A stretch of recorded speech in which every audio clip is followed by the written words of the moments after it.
इसका सिग्नेचर बहुत छोटा है, बहुत छोटा है। तो दुश्मन को ये नहीं हो सकता है दुश्मन को पता लगे कोई फिशिंग बोट है, दुश्मन को ये पता लगे कि छोटी सी नाव है, वहां पे पता लगा पूरी की पूरी मिसाइल के साथ एक बोट है, स्टेल्थ फ्रिगेट है। और ये जो है this is going to be a solid punch in the enemies face. और ये इंडियन नेवी के तरकश में बहुत बड़ा तीर है दिनेश। आईएनएस तमाल के बारे में खबर देख लीजिए, भारतीय नौसेना को हैंडओवर हो गया है ये सबसे आधुनिक स्टेल्थ फ्रिगेट आईएनएस तमाल।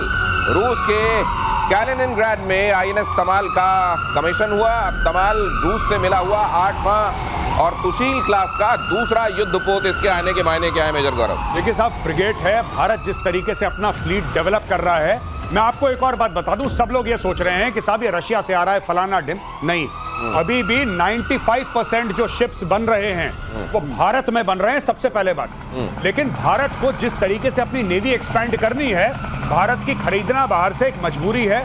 टॉप क्लास का स्टेल्थ फ्रिगेट है, टॉप क्लास का। इसके अंदर देखिए, स्टेल्थ का ये मतलब है कि ये दुश्मन के रडार में इसका सिग्नेचर बहुत छोटा है, बहुत छोटा है। तो दुश्मन को ये नहीं हो सकता है दुश्मन को पता लगे कोई फिशिंग बोट है, दुश्मन को ये पता लगे कि छोटी सी नाव है, वहां पे पता लगा पूरी की पूरी मिसाइल के साथ एक बोट है, स्टेल्थ फ्रिगेट है। और ये जो है this is going to be a solid punch in the enemies face. और ये इंडियन नेवी के तरकश में बहुत बड़ा तीर है दिनेश। ये मैं सोच रहा हूँ कि इसमें क्या है कि ये जो बता रहे हैं ना कि दिखेगा नहीं, और सीक लेटर में तो बिल्कुल ही नहीं दिखेगा। ब्रह्मोस डाल रखी है, ब्रह्मोस डाल रखी है इसके अंदर। तो कराची का क्या हाल होगा? तो शायद इनके अभी मन से इन्होंने कहा बाद में बताते हैं। ग्वादर और कराची दोनों गए, दोनों निशाने पर। नहीं, मेजर गौरव, स्पीड भी इसकी अच्छी है। मेजर गौरव हमेशा याद दिलाते रहते हैं कि नेवी वाला अभी ड्यू है और नेवी इतनी मजबूत करते जा रहे हैं और फिर ड्यू भी है, तो फिर मिलने क्या वाला है? चक्रवर्ती ही मिलने वाला है, वो जो आपके चक्रवृद्धि ब्याज के साथ। दिनेश, एक बात इन्होंने बहुत अच्छी बताई, ये आखिरी फ्रिगेट है जो आ रही है, आखिरी नेवल शिप आ रहा है, सारा 95% इंडिया में बनता है। अमेरिका जैसा बंकर बस्टर समझ लीजिए। अग्नि 5 का 2 नया वर्जन डेवलप किया जा रहा है, 100 मीटर नीचे तक विध्वंस की क्षमता होगी इसमें। और ये खबर कल पहले ही प्रतिशोध में मेजर गौरव आर्य और एयर मार्शल श्रीवास्तव डिस्कस कर चुके हैं। सर अब प्लीज। मैं ये कह रहा हूँ कि इसने जो बताया वो तो बिल्कुल सही है, उसके आगे ये इसमें टर्मिनल गाइडेंस में टीवी लगा हुआ है। ये क्या मतलब है? टीवी का मतलब ये है कि जब वो पहुंचेगा अंत में, टीवी मतलब हमारा वाला टीवी? हाँ, टीवी खुल जाएगा। वो जो पिक्चर आएगी, मान लीजिए अगली बार आप मरकज पर अटैक करना चाहते हैं, मतलब कैमरा लगा हुआ है, कैमरा लगा हुआ है। अब जब कैमरा देखेगा कि ये मरकज है कि नहीं, एडजस्ट करेगा। ये मरकज वाला गुंबज है, देख देना। अच्छा, ये एआई वाला जैसा कुछ होगा। एआई वाला पिक्चर पड़ी हुई है, आपने कहा इसी पर मारना है, लास्ट में वो खुल जाएगा कैमरा और देखेगा, मैच करेगा, जो है उसी पर मारेगा। ये अपने दर्शकों को समझा देता हूँ, जैसे आपने स्निफर डॉग देखा होगा ना, स्निफर डॉग को कुछ सुंघाया जाता है और वो महक कहाँ से आ रही है वहां दौड़ जाता है, तो उसी तरीके से इसको तस्वीर दिखा दी जाएगी, जाओ अब इसको नष्ट कर दो और वो हो जाएगा। मेजर गौरव आर्य, इसके लिए हमको बॉम्बर भी नहीं चाहिए, सबसे अच्छी बात तो ये कुछ नहीं चाहिए। और सबसे बड़ी बात मैं आपको दावे के साथ कह रहा हूं कि इजराइल यही काम कर रहा है। आज मैं आपको प्रिडिक्शन करके दे रहा हूं, इजराइल यही काम कर रहा है, क्योंकि इजराइल की सबसे बड़ी सीख, आपने पूछा क्या थी लड़ाई से, सबसे बड़ी यह सीख थी कि अमेरिका एक मूडी सुपर पावर है। अमेरिका का मन चाहा मिडनाइट हैमर करा, अगले दिन मूड करा सीज फायर। इजराइल का तो काम ही पूरा नहीं हुआ, इजराइल का काम पूरा नहीं हुआ। अब इजराइल यही काम करेगा जो भारत कर रहा है। इजराइल अपनी बैलिस्टिक मिसाइल्स को रिपर्पस करेगा कि वो नीचे जाएं जमीन के और 300 फुट जाके ईरान का काम तमाम करें, उनके न्यूक्लियर प्लेटफॉर्म्स का। अब दिनेश, ऐसा पाताल लोक में भी जगह नहीं बची। पहले पाताल लोक था ना, घुस जाते थे, नीचे नहीं मार पाओगे, अब वो खत्म मामला। 100 मीटर्स का मतलब 300 फुट। माय गॉड, 7,500 किलोग्राम बता रहे हैं ना, ये 3 गुना ज्यादा है जीबीयू। आज आप लोग बता रहे हैं, मुझको गाने की लाइनें याद आ रही हैं। अभी वो शायरी याद आई थी, अब देखिए आ रहा है, अजी हमसे बचकर कहाँ जाइएगा, हमें पाइएगा। धरती के नीचे भी वायुसेना एयर लोरा मिसाइल, जिसको हम कहते हैं लॉन्ग रेंज आर्टिलरी मिसाइल, खरीद सकती है। Long range artillery missile Israel से खरीदी जाएगी। मिसाइल की डील संभव है। डीप स्ट्राइक करने के मिशन के लिए ये बहुत जरूरी होती है। अब ये क्या होता है, एयर मार्शल श्रीवास्तव आपको और अच्छे से समझाएंगे। ये देखिए, आर्टिलरी क्या बोल रहे हैं, है मिसाइल। हमें खुद ही समझ में आ रहा है तो आर्टिलरी क्यों बोल रहे हैं। हाँ, ये क्यों किया गया? हाँ, उसका एक कारण है। अगर आप MTCR वाले नहीं हैं, MTCR मतलब? मिसाइल टेक्नोलॉजी कंट्रोल रेजिम में अच्छा। आपने साइन नहीं किया है। अच्छा, तो आप अगर बनाइए मेरा नाम एड आर्टिलरी होगा, मिसाइल का ये आर्टिलरी। आर्टिलरी मैं बेच सकता हूँ, हाँ। सामान कुछ लेबल कुछ, हाँ, तो ये इसके अंदर मारक क्षमता बहुत ज्यादा ये है। समझ लीजिए जैसे आप वो देखते हैं ना सोडा का विज्ञापन, सोडा वाला विज्ञापन एक्चुअली किसका विज्ञापन हाँ। होता है आपको मालूम होता है। हाँ। इसी तरीके से यहाँ नाम बदल गया है कि भाई हम तो बना ही नहीं रहे मिसाइल, हम तो आर्टिलरी बना रहे हैं। बहुत अच्छी बात क्योंकि है। हाँ। 450 किलो है इसके अंदर, अच्छा, वो जो मारक वाली ये चीज कहते हैं 400-500 किलोमीटर तक जाके मार देती। Oh, air to air. Air to air, अच्छा। एयर टू ग्राउंड जाएगी, एयर अच्छा। टू ग्राउंड जाएगी, क्योंकि बहुत, मैंने आपको बताया था ना, इंटरसेप्टर मिसाइल जो जाती है इंटरसेप्ट करने के लिए, हाँ। उसमें जरा एक्सप्लोजिव कम होता है, अच्छा, 10 किलो 20 किलो, हाँ। और जो नीचे मारती है उसमें 400 किलो 500 किलो, अच्छा। 1000 किलो, हाँ। जैसे ये वाली GBU वो समझ लीजिए कि वो जैसे तीर से तीर टकराता है जो नष्ट करता है ना, इंटरसेप्टर वाली वो, हाँ। उसमें बस इसको नष्ट करना है हवा में, तो हवा। उसमें ज्यादा बारूद नहीं चाहिए। लेकिन जो नीचे गिरेगी ज्यादा जमीन है। पर, बड़ा डिस्ट्रक्शन करना, वहाँ बारूद ज्यादा बारूद ज्यादा चाहिए। चाहिए, इसके अंदर 450 है। ओ। मुझे खुद ही समझ नहीं आ रहा इसका नाम आर्टिलरी रखे, फिर मैंने जानने की कोशिश की, हाँ। तो MTCR समझ में आया। ओके। उसके चक्कर में लेवल कुछ आपने सही समझा दिया। मिसाइल टेक्नोलॉजी कंट्रोल रिजीम जिसने साइन किया है वो लोग बना सकते हैं, जो नहीं साइन किया हुआ है वो बनाए मिसाइल, आर्टिलरी नाम से बेचे। ये इसका सरलीकरण हो गया। ब्रह्मोस 2 बहुत ताकतवर बनाने की तैयारी में भारत। अगली खबर, रूस की हाइपरसोनिक तकनीक से हो सकता है लैस 3 M22 जिरकॉन मिसाइल वाली टेक्नोलॉजी लग सकती है इसमें। ब्रह्मोस 2 की गति और क्षमता होगी बढ़ोतरी। भारत रूस मिलकर बना रहे हैं क्रूज मिसाइल ब्रह्मोस 2। अब ये क्या है मेजर गौरव, ये तो मैं एयर मार्शल श्रीवास्तव से जानूंगा, लेकिन अब ये जिरकॉन वाला जो दहशत है वो इसमें हुआ करेगी। जी, तो अभी ब्रह्मोस का ये चक्कर है कि जो ब्रह्मोस एरोस्पेस कंपनी है, हाँ। वो कह रही है कि एक इसकी मारक क्षमता और होनी चाहिए। अच्छा। यानी कि अगर 300 किलोमीटर तक मार रही है तो 800-900 तक मारेगा। Absolutely, हाँ। दूसरी चीज ये हल्की होनी चाहिए।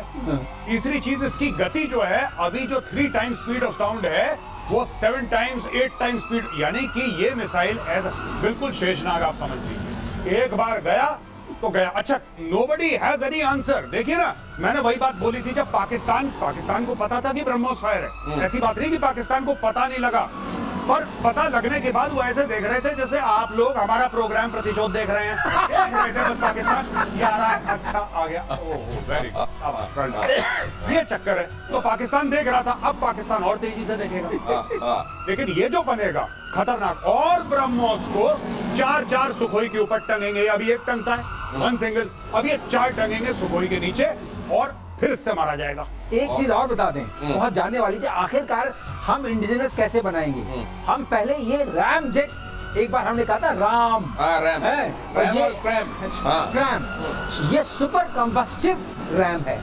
ओह, उसका रैम का फायदा ये होता है कि इंजन के तो कोई वो नहीं है, हाँ। टरबाइन वगैरह नहीं है, तो हल्का होता है। ये हाइपरसोनिक स्पीड देता है, ये हमारी अपनी क्षमता है DRDO की। अब ये मार पड़ेगी, पहले से ज्यादा पड़ेगी और पहले से तेजी से पड़ेगी, ये समझ लीजिए। और दुनिया में हाइपरसोनिक मिसाइल बनाने की होड़ चल रही है। चीन बना रहा है PL-17 और PL-21 air to air missile.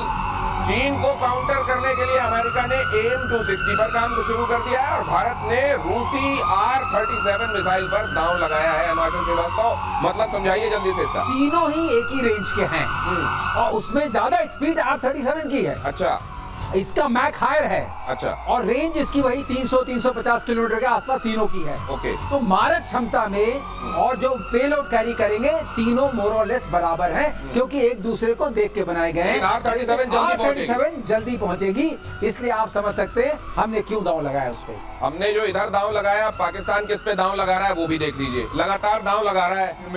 ये मिसाइल का वंदे भारत है ये। अच्छा, ये वाला मिसाइल का वंदे भारत जल्दी पहुंचेगा। बिल्कुल समय से 2 मिनट पहले। अब जरा अगली खबर देख लीजिए। दांव लगाने की बात हो रही है, भारत रशियन मिसाइल पर दांव R-37 पर लगा रहा है। अगली खबर देखिए, पाकिस्तान किस पर दांव लगा रहा है। जेल में बंद आतंकी हाफिज सईद कर रहा है रैलियां।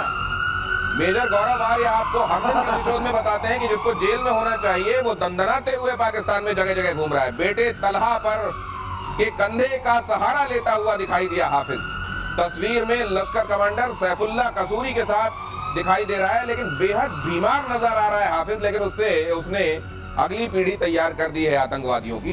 ये देखिए, हाफिज सईद अपने बेटे तलहा के साथ कसूरी भी दिखाई दे रहा है, लेकिन इसमें हाफिज सईद बीमार बहुत दिखाई दे रहा है। लेकिन साहब, जिसको या तो दुनिया में नहीं होना चाहिए, सीखों के पीछे होना चाहिए, पाकिस्तान उसको जगह जगह घुमा रहा है, पर्यटन करा रहा है जी। और पाकिस्तान खुला करवा रहा है। मैं आपको बता रहा हूँ, पाकिस्तान में बहुत बड़ा हीरो है ये। कई भारतवासी इस मामले से बड़े कंफ्यूज हैं कि साहब वो तो आतंकवादी है, पाकिस्तान उसको क्यों हीरो? ओ भाई, हीरो है उनके लिए हीरो है, उनके लिए बहुत बड़ा आदमी है। उनके लिए ऐसा है कि आसमान से कोई फरिश्ता उतर के आया है। हाफिज सईद बहुत बड़ा आदमी है भाई पाकिस्तान के लिए। और मैं एक और बात कहता हूँ, जो इंडिया में जिसकी भी रिस्पॉन्सिबिलिटी है या नहीं भी है, एक बात मैं क्लियर कट बताना चाहता हूँ, हाफिज सईद बीमार है। अगर हाफिज सईद किसी अस्पताल में मर गया तो हमारा बहुत बड़ा नुकसान है। इस आदमी ने भारत में इतना खून बहाया है, इतने लोगों के घर बर्बाद करे हैं। ये चैन की मौत नहीं मरना चाहिए हाफिज सईद चैन की मौत ना मरे। बहुत बड़ा हमारे लिए लॉस हो जाएगा अगर इस चैन की मौत मरता है हाफिज सईद और ताला सईद, राइट। और वो मसूरी जो भी है, जो भी उसका नाम है, जो कसूरी मसूरी जो भी है, ये सबको ये दहशत होनी चाहिए कि कभी भी अननोन गनमैन आ सकते हैं और तुम्हें ठोक सकते हैं। ये चैन की नींद है। ये खुलेआम दंदना रहा है यहाँ पे 26/11 करने वाला। इसके नाम की 2 सुपारी। मैं तो कह रहा हूँ पाकिस्तान के अंदर बोलो, जो हाफिज सईद को काटेगा, जो हाफिज सईद का सर लेकर आएगा, 500 करोड़ रुपए, भारत की सिटीजनशिप, पूरा परिवार के साथ दिल्ली में आओ, जिंदगी भर तक तुम्हारा खर्चा और 500 करोड़ रुपए तुम्हें दिए। मैं बता रहा हूं, पाकिस्तानी ऐसा दौड़ा के मारेंगे। पाकिस्तान में ना हथियार की कमी है, ना पाकिस्तान में पागलों की कमी है। एक बार भारत सरकार अनाउंस करते, अमेरिका करती है, ओसामा बिन लादेन के लिए करा था ना $25 मिलियन। आप कर दो 500 करोड़, क्या है आपके लिए? कर दो 500 करोड़। गौरव बिल्कुल सही बोल रहे। रिवॉर्ड फॉर जस्टिस उनका वेबसाइट है, उसमें सबके नाम लिखे हैं और सबका रिवॉर्ड लिखा हुआ है। वो रिवॉर्ड है, रिवॉर्ड फॉर जस्टिस। मगर मैं गौरव, जो आपने कहा उसको मैं सरलीकरण करूं। अब मैं सरलीकरण करता हूं कि नया दूल्हा तैयार हुआ है, बाजा बजाने का टाइम आ गया है। ये नया दूल्हा, जो ये दूल्हा बहुत पुराना है। नहीं, और नहीं, इस दूल्हे को बीच में ताला है। नहीं, लेकिन इसको बीच में जेल दिखाने भी ले जाते हैं। क्या ये सही साहब, दुनिया भर में कहा हुआ हमने, तो आइए आज जरा जेल भी टहल लीजिए, थोड़ा वहां की कुछ पिक्चर्स भी हम बाहर कर दें। बिल्कुल साहब, ये मैं बता रहा हूँ, इसका कहीं आते जाते बाहर कहीं आता होगा। ये हाफिज सईद अपने घर से निकलता है, पब्लिक रैली अटेंड करता है। हाफिज सईद को मारना कितना मुश्किल है, मुझे आज तक समझ में नहीं आया। कितना मुश्किल होगा, खुद थोड़ा मारना है आपको, पाकिस्तानियों को बोलना है।